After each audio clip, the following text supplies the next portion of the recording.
우리는 생각보다 많이 배터리 화재 사건을 접하게 됩니다. 그런데 지금도 배터리에서 왜 불이 났습니까? 라고 물어본다면 정확하게 이것 때문에 배터리에서 불이 났습니다. 라고 얘기할 수 있는 사람은 없습니다. 얼마 전에 발표가 됐었던 그 ESS 화재 사고 원인 조사 결과도 마찬가지였었는데요.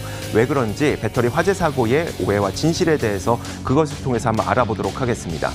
자, 일단 기본적으로 배터리는 불이 잘 나는 성질을 갖고 있습니다. 배터리를 구성하고 있는 성분 때문인데요.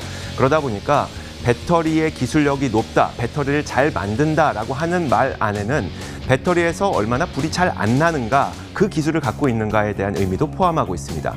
ESS 화재 사건으로 한번 들어가 보도록 하겠습니다. ESS는 아주 대용량 배터리라고 생각을 하면 되죠. ESS는 세 가지 구성 성분으로 이루어져 있다고 생각하시면 됩니다. 배터리와 전력 변환 장치, 관리 소프트웨어. 배터리는 다들 아실 테니까 설명 안 하도록 하겠고요. 전력 변환 장치는 우리가 배터리에 전기를 저장하는 이유는 나중에 사용하기 위해서입니다. 그런데 우리가 사용하는 전기는 교류고 배터리에 저장되어 있는 전기는 직류다 보니까 이것을 배터리에서 전기를 꺼내 쓸 때 혹은 배터리로 전기를 끌어다 넣어서 충전을 할 때 직류와 교류를 변환시켜주는 장치가 필요합니다. 이게 바로 전력 변환 장치고요. 관리 소프트웨어. 배터리가 과열되면 안 되고요. 배터리에서 전기가 필요할 땐 또 배터리에서 전기가 나가야 되고, 이렇게 전력의 흐름을 통합적으로 관리 시스템을 해주는 소프트웨어가 바로 관리 소프트웨어, BMS, PMS, EMS 이렇게 다양한 종류가 있다고 생각하시면 됩니다. 통합적으로 전기의 흐름을 조율해주는 두뇌 역할을 하신다고 생각을 하면 돼요. 그렇다면 이 세 가지 구성 성분 가운데 불이 난 원인이 있겠죠. 그렇다면 불은 왜 났을까? 세 가지 중에 한 가지의 원인이라고 생각할 수도 있습니다. 배터리의 결함 때문에 만약에 불이 났다면 배터리 제조사 책임일 거고요. 전력 변환 장치의 결함 때문에 불이 났다면 이것을 만든 업체 때문에 불이 났다고 보시면 될 것 같아요. 소프트웨어 때문에 불이 났다. 과열이 됐는데 이것을 중단하지 못했다, 소프트웨어가. 그렇다면 이것을 만든 업체의 결함 때문일 거고, 여기 한 가지 더 할 수 있습니다. 외부 요인. 충격 때문에도 불이 날 수 있고요. 설치 부주의, 관리 미흡, 이런 것 때문에 만약에 불이 났다면 관리 업체, 그리고 혹은 시공사의 업체라고 생각을 할 수가 있을 겁니다. 그렇다면 진짜 이들 때문에 불이 났을까? ESS 화재 책임은 누구일까를 한번 찾아보면요. 먼저 첫 번째, 배터리 제조사의 책임일까요? 이번에 사고 원인 조사 결과가 발표됐던 것에 따르면 사고 배터리와 동일한 공장에서 동일한 시기에 생산됐던 배터리에서 동일한 결함을 갖고 실험을 해봤지만 화재가 발생하지 않았습니다. 물론 가혹한 환경에서 이 배터리를 사용했을 때 화재의 원인 위험성은 있다라고 하지만 화재가 발생하지 않았는데 제조사 때문에 화재가 발생했습니다라고 결론 짓기에는 좀 무리가 있죠. 그렇다면 전력 변환 장치의 결함일까요? 전력 변환 장치는 전기가 흘러나가거나 아니면 충전을 위해서 전기가 흘러 들어올 때 직류와 교류를 변환시켜준다고 했습니다. 그래서 완충이 된 이후 대기 상태에서는 이 전력 변환 장치가 작동을 하지 않는데, 신기하게도 총 23건의 화재 가운데 14건이 완충 후 대기 상태에서 불이 발생했다는 겁니다. 그렇다면 결국 전력 변환 장치의 결함 때문에 불이 발생했다고 말하기에도 좀 무리가 있어 보이죠. 자, 세 번째로 관리 소프트웨어 업체의 결함이었을까요? 여기에 대해서 조사 결과는 이렇게 말하고 있습니다.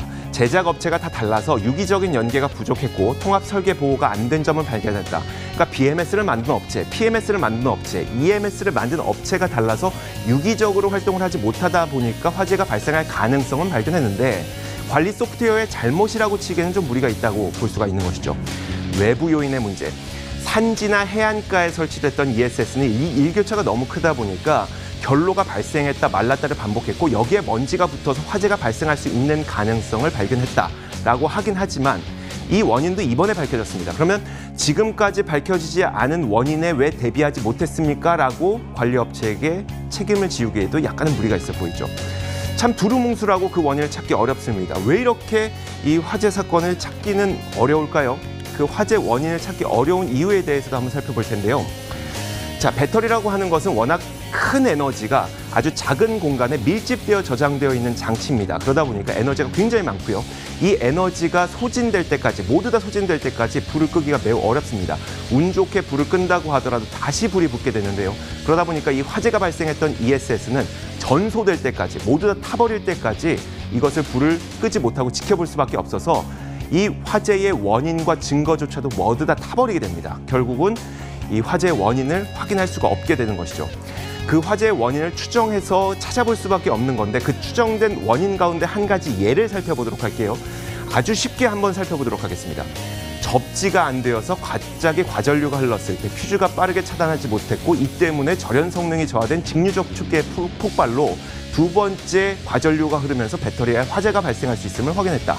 이게 이번에 조사 결과에서 나왔던 한 가지 원인 가운데 하나입니다. 매우 두루뭉술하죠. 가끔 나오는 윤리 문제와 좀 비슷합니다. 2층에서 칼에 찔린 사람이 1층으로 추락했습니다. 근데 안타깝게도 이 사람을 지나가던 트럭이 치였어요.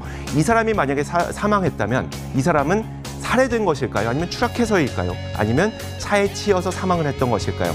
이처럼 배터리 화재 사건은 그 원인을 알 수가 없고 누군가의 잘못이 아니라 모두 다의 잘못이기 때문에 운영과 관리가 매우 중요하고요. 이 운영 관리가 왜 미흡했는지에 대한 비판이 지금 나오는 이유입니다. 시장을 읽는 남자입니다.